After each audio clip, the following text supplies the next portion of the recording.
আসসালামু আলাইকুম, আমি শাহরিয়ার আহমেদ শোভন এবং আজকের ভিডিওতে আমরা Tailwind CSS এর ফার্স্ট প্র্যাকটিক্যাল টিউটোরিয়ালটা দেখব। এতদিন আমরা ইনস্টল করেছি, ইন্ট্রোডাকশনটা দেখেছি। আজকে থেকে শুরু করব সত্যিকার প্র্যাকটিক্যালি Tailwind CSS ব্যবহার করা। আজকের প্রথম পর্বে আমরা কথা বলবো টাইপোগ্রাফি নিয়ে। টাইপোগ্রাফি বলতে আমরা যখন CSS লিখি HTML এর মধ্যে টেক্সট কালার চেঞ্জ করা, ফন্ট সাইজ চেঞ্জ করা বা ফন্টের যে ফ্যামিলি বা স্টাইল সেটা চেঞ্জ করা, এগুলোকে সব একত্রে টাইপোগ্রাফি বলা হয়। এবং আজকে টেলউইন্ড দিয়ে সেই টাইপোগ্রাফিগুলো কিভাবে কাস্টমাইজ করা যায় সেটাই শিখব। তো প্রথমে আমি আমার কোড এডিটরে চলে যাই। আমি কোড এডিটর হিসেবে ব্যবহার করছি ভিজুয়াল স্টুডিও কোড, এবং এখানে জাস্ট খুব বেসিক একটা HTML ডকুমেন্ট রয়েছে বা HTML টেমপ্লেট যেটাই বলি না কেন, যেখানে একটা ডিভ এলিমেন্টের ভিতরে একটা h1 ট্যাগ এবং একটা h ট্যাগের ভিতরে দুটো টেক্সট রয়েছে।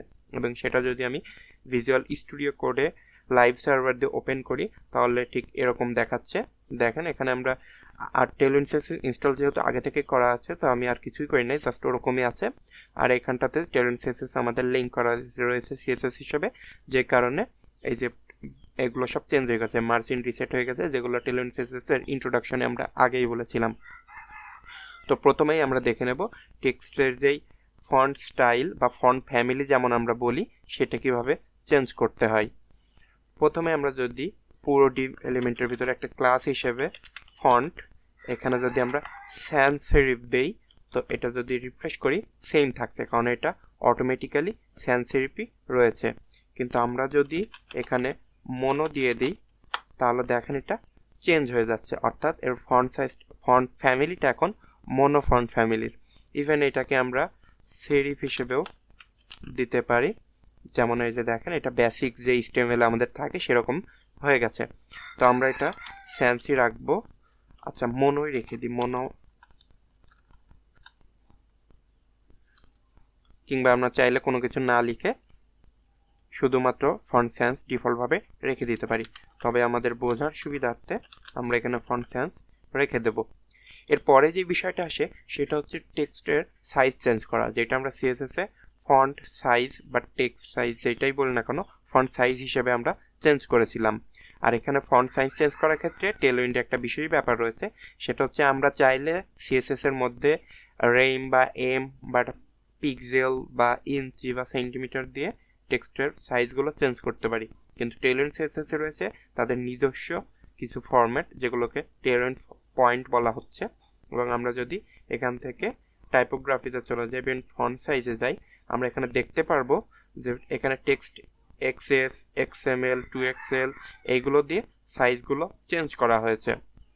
অর্থাৎ এখানটাতে XS দ্বারা এক্সট্রা স্মল বোঝানো হয়েছে এবং ফন্ট সাইজ 0.75 রেম। আপনারা যারা রেমের সঙ্গে পরিচিত নন, এইটা হচ্ছে মূল ডকুমেন্টের যে ফন্ট সাইজ সেটার একটা রেশিও। যদি আমরা ক্যালকুলেটর ওপেন করি, হ্যাঁ, এখান থেকে আমরা যদি দেখতে চাই যে 0.75 র্যাম মানে 0.7 ইন্টু 16 হচ্ছে আমাদের ডকুমেন্টের ডিফল্ট ফন্ট সাইজ, অর্থাৎ এক্সট্রা স্মল মানে 12 পিক্সেল। এবং সেই সঙ্গে আপনি, অর্থাৎ এক্সট্রা স্মল মানে হচ্ছে 12 পিক্সেল, এবং সেই সাথে আপনি লাইন হাইট পাচ্ছেন 1 রেম। 1 রেম বলতে 16 পিক্সেল। তো আমি যদি আবার ক্যালকুলেটরে যাই, এবং বেস বলতে যেটা পাচ্ছে 1 রেম, অর্থাৎ 1 রেম মানে 16 পিক্সেল। এভাবে আপনি extra small 2x, 3x, 4x, even 9x Excel অবধি আপনি পাবেন। তো আমরা যদি এখন আমাদের কোড এডিটরে ফিরে যাই, তো আমরা যদি এবার এখান থেকে এই h1 ট্যাগের যেটা, সেটা টেক্সট সাইজটা যদি আমি একটু টেক্সট সাইজটা যদি একটু চেঞ্জ করতে চাই, সেটা 2XL যদি আমি দেই, তো দেখেন এটা বড় হয়ে গেছে। ইভেন আমরা 4 পিক্সেল, হ্যাঁ এটা বড় হচ্ছে, অর্থাৎ টেক্সট সাইজটা চেঞ্জ হচ্ছে। তো এটা ছিল টেক্সট সাইজ চেঞ্জ করা, এবং তার আগে দেখেছি ফন্ট ফ্যামিলি চেঞ্জ করা। এবার আমরা দেখব টেক্সটের কালারটা কিভাবে চেঞ্জ করা যায়। তো আমি এই ডিভ ট্যাগের মধ্যেই কিংবা পুরো ডিভ ট্যাগের মধ্যে টেক্সটের কালার যেটা সেটা চেঞ্জ করে আমি করব গ্রে 700। দেখেন কালারটা চেঞ্জ হয়ে গেছে। এখানে একটা ব্যাপার নোটিস করার মতো, যখন আমরা কালার দিব টেক্সট দেওয়ার পরে হাইপেন দিয়ে গ্রে হচ্ছে কালারের নেম, ইভেন এখানে 700টা হচ্ছে অপাসিটি। যদি আমরা এখান থেকে আমাদের টেক্সট কালারে চলে যাই, এখান থেকে টেক্সট কালার, আচ্ছা সরি এখানে না, আমরা ডকুমেন্টে গিয়ে যদি তাদের ডকুমেন্টটা দেখি, এখানটাতে টেক্সট গ্রে 500 1000 এভাবে অনেকগুলো কালার কোড রয়েছে এবং সেই সঙ্গে রয়েছে অপাসিটি। যেমন দেখেন এখানটাতে এই হলুদ কালারটার 100 দিলে খুব কম অপাসিটি, তারপরে একটু বেশি, তারপরে বেশি, এভাবে করতে করতে 900 অবধি আপনি অপাসিটি পাচ্ছেন। অর্থাৎ কালার হিসেবে এই যে RGB ফরম্যাটগুলো ডকুমেন্টে দেওয়া রয়েছে, আপনার প্রয়োজনে আপনি দেখে নিতে পারেন। অর্থাৎ টেক্সট, এরপরে কালার কোড নেম, এরপরে আপনার অপাসিটি। তো আমরা এটা 700 600 যদি রেখে দিই, হ্যাঁ এটা আমরা 600 রেখে দিলাম। এরপরে আমরা দেখব এই টেক্সটের ফরম্যাটটা চেঞ্জ করা, অর্থাৎ ইটালিক করা, নন ইটালিক করা, এই ব্যাপারগুলো। ইভেন আন্ডারলাইন আপনি করতে পারবেন। তো আমি যদি শুধুমাত্র এই টু ট্যাগের বেলায় এটা টেক্সট সাইজটা যদি আমি একটু চেঞ্জ করে দেই, সেটা হচ্ছে লার্জ, একটু আরো বড় করি এক্সেল, আচ্ছা ঠিক আছে। এখন যদি আমি এটাতে ইটালিক লিখে দেই, তো দেখেন এটা ইটালিক হয়ে গেছে। এটা দেখেন এরকম ছিল, এরপরে যেটা হয়েছে ইটালিক হয়ে গেছে। এরপরে আমরা শুধু ইটালিক না, চাইলে আন্ডারলাইনও করতে পারি, এটা আন্ডারলাইন হয়ে গেছে। তো এভাবে আমরা টেক্সটের ফরম্যাটগুলো চেঞ্জ করতে পারি। এরপরে চলে আসে ফন্টের ওয়েট, আমরা যেটা সিএসএস এ ফন্ট ওয়েট দিয়ে চেঞ্জ করছি, অর্থাৎ এরপরে আমরা ফন্টের যে ওয়েট সিএসএস এ আমরা ফন্ট ওয়েট দিয়ে চেঞ্জ করতাম, সেইটা আমরা এখন টেলউইন্ড সিএসএস এ দেখব। তো সেটার জন্য আমরা যদি এটাকে বোল্ড করতে চাই, অর্থাৎ ফন্ট বোল্ড লিখে দিলে অটোমেটিক্যালি দেখেন এটা বোল্ড হয়ে যাচ্ছে। শুধুমাত্র বোল্ড না, এখানে আপনি লাইট, তারপরে এক্সট্রা লাইট, এ ধরনের অনেকগুলো প্রপার্টির ভ্যালুই পাবেন। যদি আমরা আবার চলে যাই এখানে এবং এখান থেকে আমরা ফন্ট ওয়েট যেটা, সেটা যদি দেখি, এটা না, ফন্ট ওয়েট, হ্যাঁ এখান থেকে থিন রয়েছে, যেটা ফন্ট ওয়েট 100 ভ্যালুর সমান।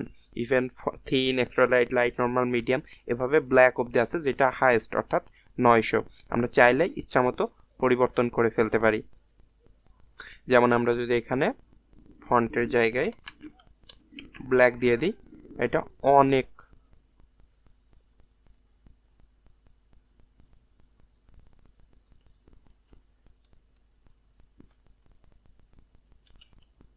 বোল্ডের জায়গায় ব্ল্যাক দিয়ে দিই, তাহলে এটা অনেক বোল্ড হয়ে যাবে। হ্যাঁ এটা অনেক বোল্ড হয়ে গেছে। এরপরে আমি দেখব লেটার স্পেসিং, এরপরে আমরা দেখব লেটার স্পেসিং, অর্থাৎ আমরা লেটারের মধ্যকার যে স্পেস সেটা কিভাবে বাড়াতে পারি। তো সেক্ষেত্রে আমি আবার এই ওয়ান ট্যাগে টেক্সট স্পেস, টেক্সট না, এটাকে বলা হয় ট্র্যাকিং। ট্র্যাকিং যদি এখানে অনেকগুলো ভ্যালু আছে দেখতে পাচ্ছেন, titre, tight, normal, wide, wider, best, এবং প্রত্যেকটার নির্দিষ্ট ভ্যালু আমরা ডকুমেন্টে দেখব। তো আমি যদি এখানে ওয়াইডেস্টটা দিয়ে দিই, দেখেন প্রত্যেকটা লেটার অনেক দূরে দূরে চলে গেছে। তো এইটাতে আমরা যদি টাইপোগ্রাফিতে চলে যাই,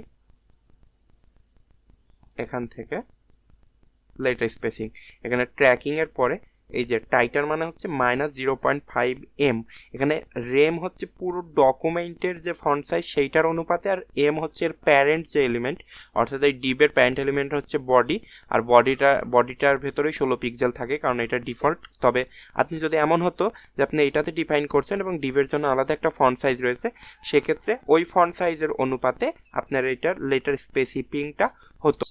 তো এম যেটা হচ্ছে সেটা হচ্ছে প্যারেন্ট যে এলিমেন্ট, সেই এলিমেন্টের অনুপাতে সাইজটা ডিফাইন করে।